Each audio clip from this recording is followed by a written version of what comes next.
masaya. Hanggat nandyan yan si Ana, ramdam na ramdam ko na mas mahal mo siya kaysa sa akin. Nagpalit mo ko dyan sa walang kwentang ampon na yan. Mabuti dumating ka kagad. O, asan ang nanay mo? Ba't di mo kasama?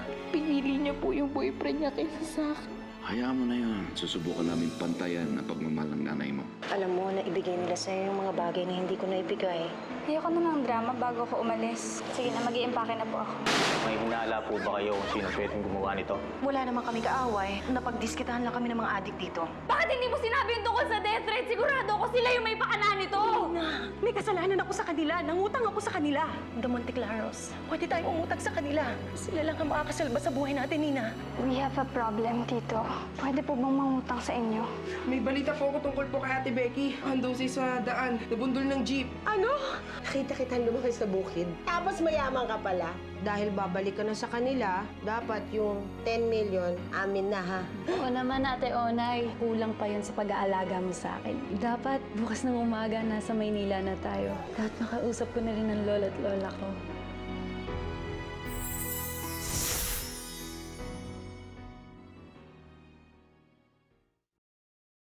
Anak? Becky? Kumusta ka na? Galit ka pa ba sa akin? Pasensya ka na. Hindi ko naman sinasadyang masaktan ka eh. Bakit ba kayo nandito? Alis na kayo. So, syempre naman, anak. Nandito ako para sa'yo. Nag-aalala ako sa'yo. Pwede ba, Nay? Nga kayo magsinungaling sa sarili niyo. Yang ampon niyo lang naman ang mas mahalaga sa inyo. Becky, hindi totoo yan. Hanggang ngayon ba, yan pa rin ang nasa isip mo? Oo naman, Nay. Sa tuwing nakikita ko yan si Ana, parang sinasampal ako ng katotohanan na mas mahalaga siya. Na sa pagitan naming dalawa, siya ang pipiliin mo. Hindi totoo yan, Becky. Nay, sana na lang namatay na ako. Kasi, Nay, alam ko mas mahal mo siya. Sakit. Sakit, Nay. Ako yung totoo niyong anak, pero siya yung gusto niyo. Ano bang sinasabi mo? Tumigil ka na nga. Hindi totoo yan, na. Ha? Tama na. Nandito na si nanay, ha? Aalagaan kita. Tama na, ha?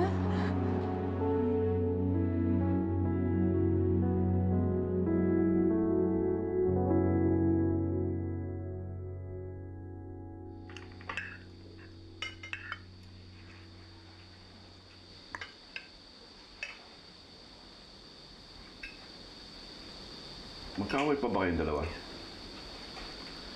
Hindi ko po alam. Dapat siguro maging magkaibigan kayo.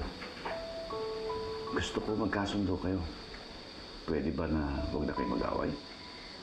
I'll try po. Opo naman. Wala pong problema.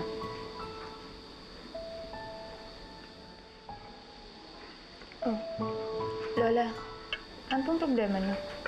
Bakit po kayo malungkot? Ay, hindi. Wala. I'm just happy at magkakasama ulit tayo lahat. By the way, Sir Nan, birthday ni Maggie ngayon. Can we celebrate her birthday? Why not? Sure. I-celebrate natin ang birthday ni Maggie. Kasama natin ang bago nating apo.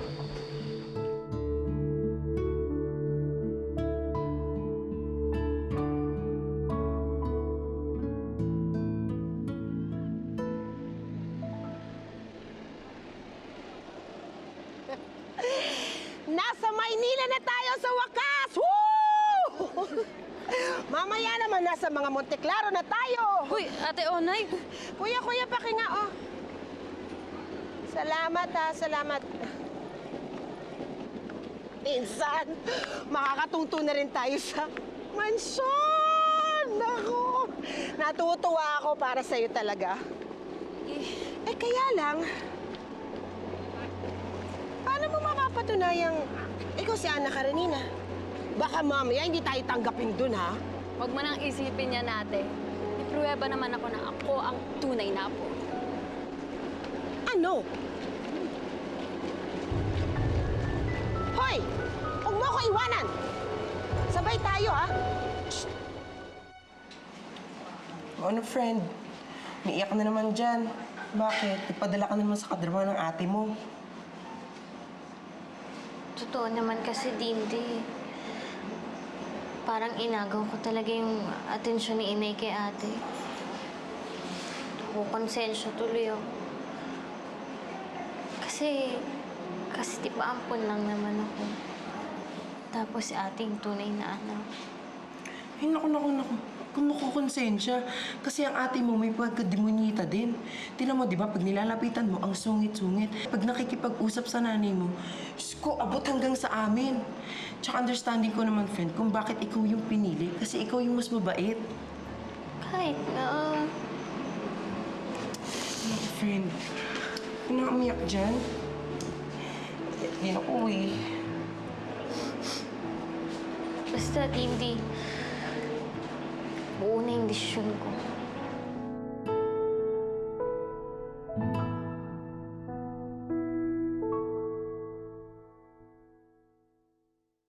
Bagay na bagay talaga ang mga collection ko sa mga apo mo, madam. Salamat, Bernard. Bumalik lang kayo anytime you want here. Okay. By the way, I'm gonna launch my new collection next week. I'm sure you're gonna love them. I'm sure. You can open your boutique now. I'm done shopping. It's always a pleasure having you here, madam. Thank you, Bernard. If you have any adjustment, you can ask my assistant. Okay. They can take care of you. Ciao. Bye. Bye.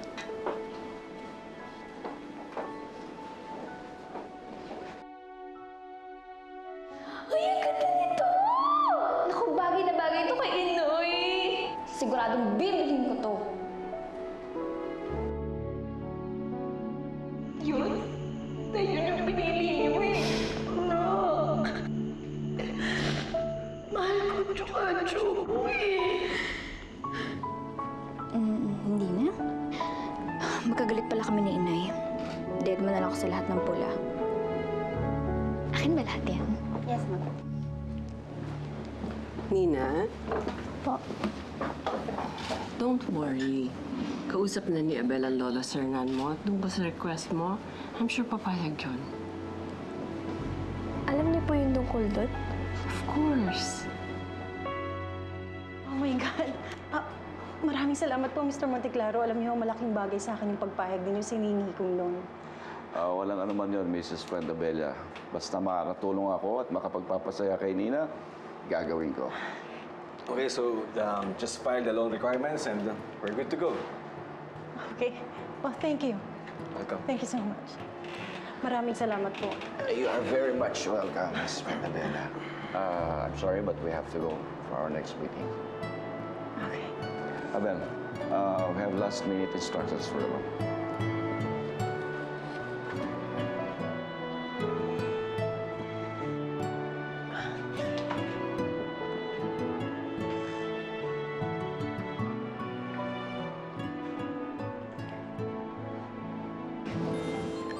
Sandali lang po. Si Mami. Sige, sagutin mo. Hello, Mami? Hello? Nina? I have good news. In-approve na ni Mr. Monteclaro yung loan ko.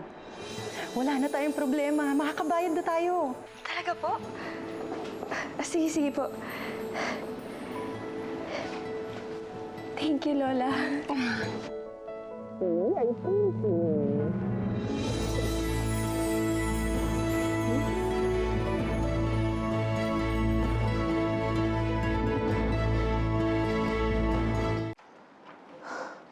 What?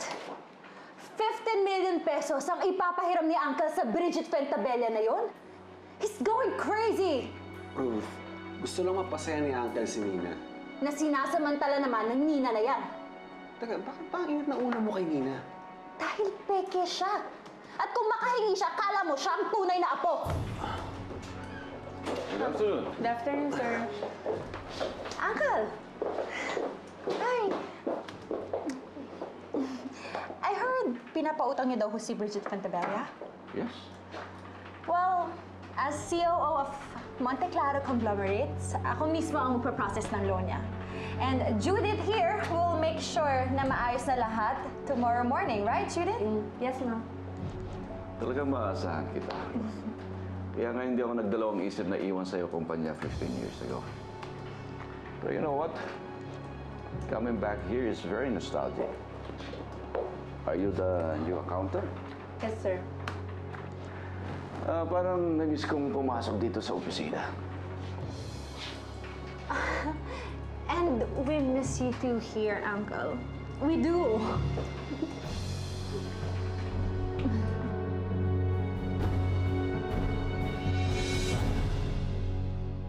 Mark, isakayin po na lahat dyan sa kotse, ha? Yes, ma'am.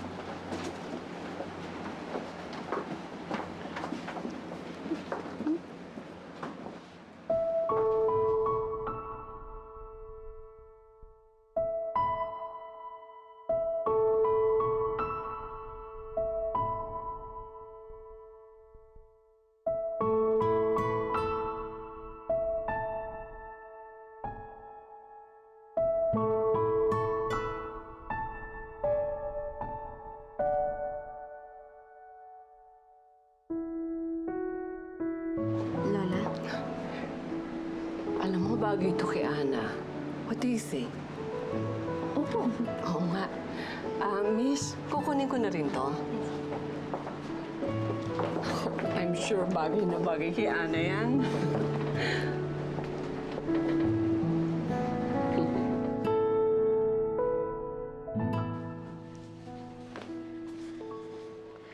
Nay? Oh, Ana, anak.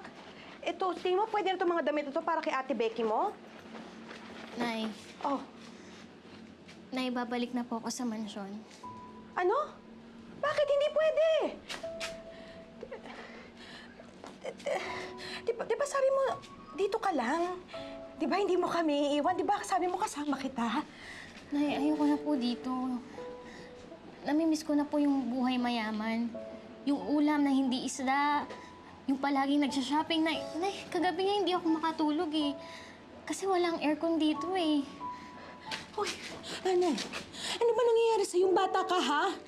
Ako nagpalaki sa'yo, dito ka lumaki. Sanay ka naman sa ganitong buhay, di ba? Nay, sanay po.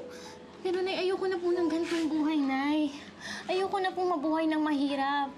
Ayoko na po na magtinda ng daing. Ayoko na po mabilad sa araw. Nay, sana po maintindihan niyo ako, Nay. Nay, bata pa po ako eh. Gusto ko po ng maginhawang buhay. Gusto ko po ng buhay na hindi ko problemahin kung anong kakainin ko bukas. Naiintindihan kita. Sige na. Bumalik ka na sa mga Monte Claro. Total sila naman talaga yung may kayang magbigay sa'yo ng marangyang buhay na kailangan mo. Kapag kaya ko ng pantayan yung tsaka ka na lang bumalik.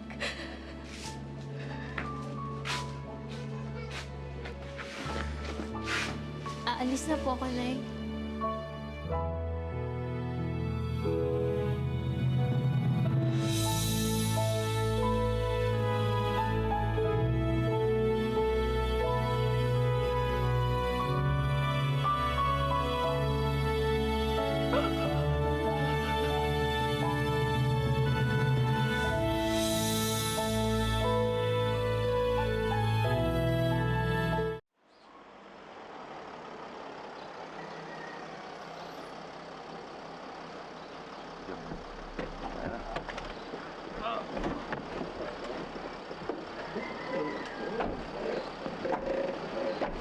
Lolo, Oh, Nina.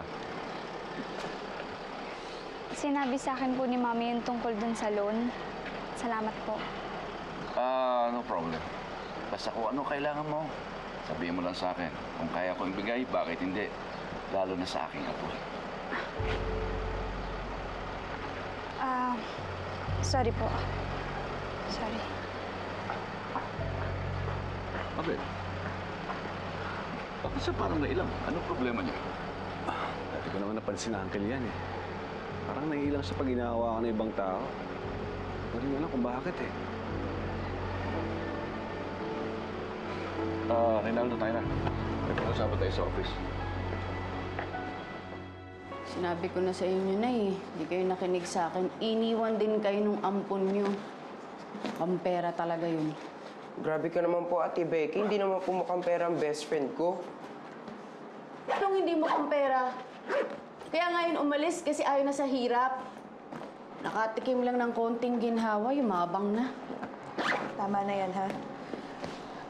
Huwag niyo nang pag-usapan si Ana. Masaya na siya sa mga Monte Claro. Ika na, umuwi na lang tayo. Dahan-dahan ka na.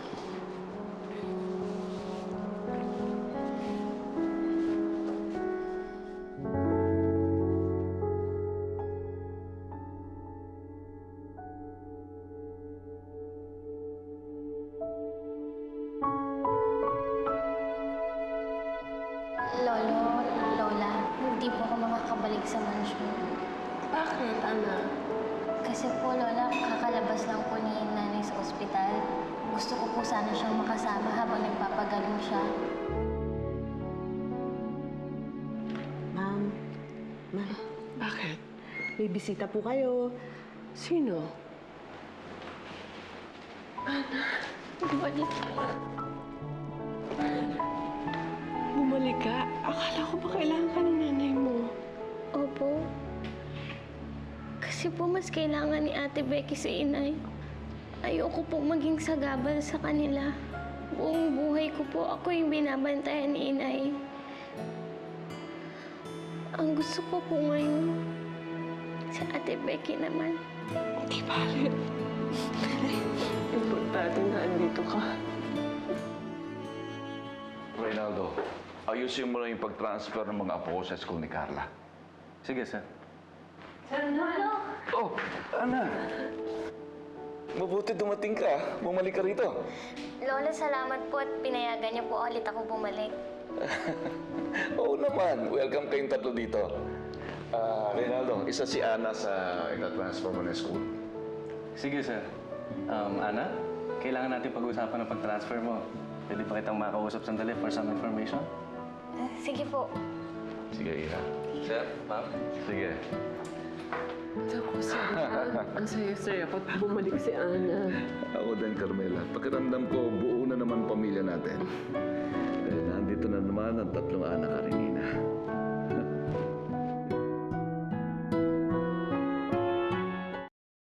Hindi po talaga, Aling Naida. Mali po talaga si Ate Becky, eh. Ang kaibigan ko po mabait. Matintimang dalaga. Di niya po kaya kayo ipagpalit sa lahat ng pera sa mundo. Alam niyo, Aling Naida, dapat po hindi ko po sabihin sa inyo eh. Pero napipilitan po ako. Kasi naman po si Ate Becky, nuktukan sa mga tingin sa kaibigan ko. Anong ibig mo sabihin, Dindo? Kaya lang naman po umalis si Ana para po di na po magtampo yung anak niyo. Para po di niyo po maagawan ng pagmamahal niyo.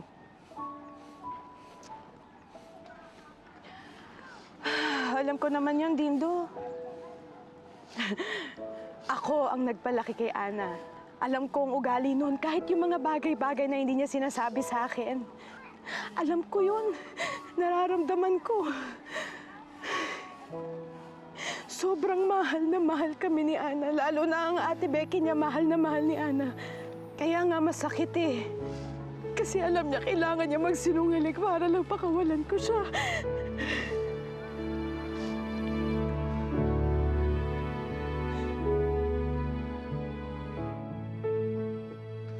Ma! I have bad news. Nandito na sila, kaya lang nga may fake na tong bahay natin.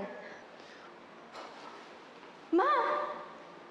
Bakit wala kang ginagawa? Ba't hindi ka kumukontra? Hindi ka ba naiinis na nakukonquer na nila tong bahay na to? My dear daughter, ano pa bang magagawa ko? Bahay ito ng lolo't lola mo. And they decide kung sinong titira dito sa bahay na ito. Pero Mami, Carla, instead na nagpapakabrat ka dyan, why don't you do something about it?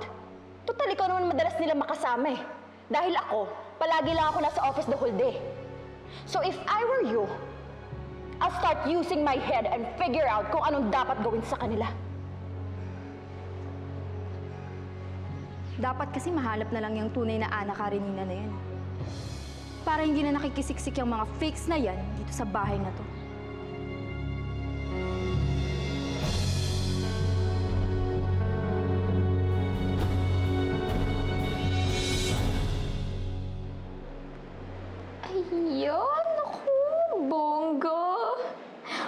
dito sa dress ko mamaya. Oh! Ay, Nina, gusto mo kitiksan din kita? Ang dami ko pong kulay. Ay, hindi Karen, okay na. Thank you.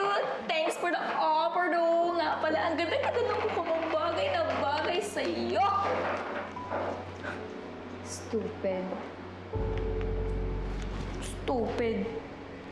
Sinong stupid, ha? Ikaw. Kasing stupid ng damit mo. Tsaka sa combination yan sa nail polish mo. Ah, ganun na. Ikaw sumusobra ka na, malilintik ka. Karen, stop! O bakit? Kumakampi ka na ba sa kanya? Huwag na nating patulan yan. Para kay Lolo Sernan. Kasi kahit ang sama-sama ng ugali niya, apo pa rin siya ni Lolo. That's right! Mas may karapatan pa rin talaga ako kaysa sa inyong dalawa dito sa bahay na to. Kaya kung ako sa inyo, huwag kayong aarte-arte dito. Kasi, I hate seeing garbage in this beautiful house. Bye! Garbage. Pasalamat siya, hindi ko siya mapatuloy.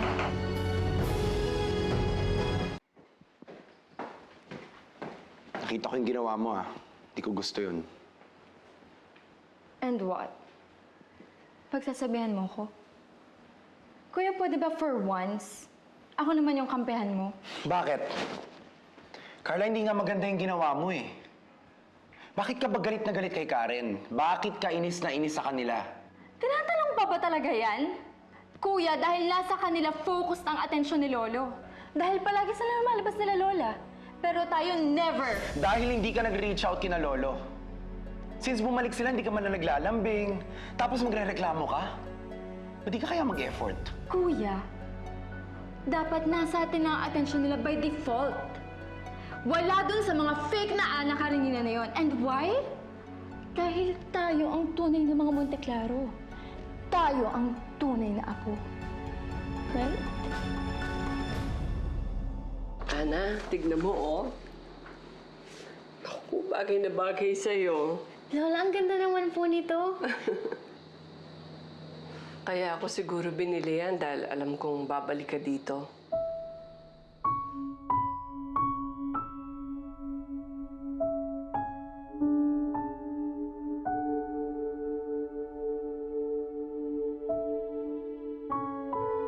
Nay, sana po maintindihan niyo ako, Nay. Gusto ko po na maginhawang buhay. Gusto ko po ng buhay na hindi ko problemahin kung anong kakainin ko bukas. Naiintindihan kita. Bumalik ka na sa mga Monteclaro. Total sila naman talaga yung may kayang magbigay sa'yo ng marangyang buhay na kailangan mo. Kapag kaya ko ng pantayan yung siya, ka na lang bumalik. Ana, bakit ka umiiyak? Sorry po, Lola. Promise po, hindi na po ako ulit iiyak sa harapan niyo. Salamat po, Lola Carmel. Salamat po dahil mahal niyo po.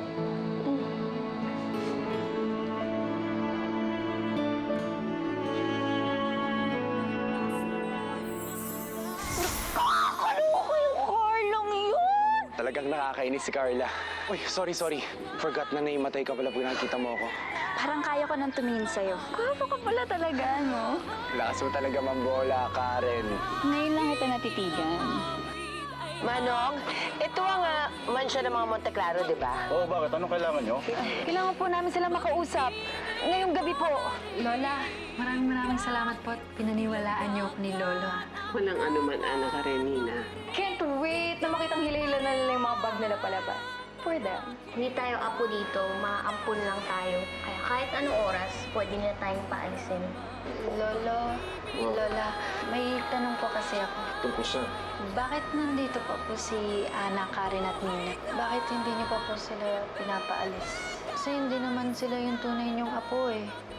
Ana, Nina, Karen, nakapag-desisyon na kami, Carmela.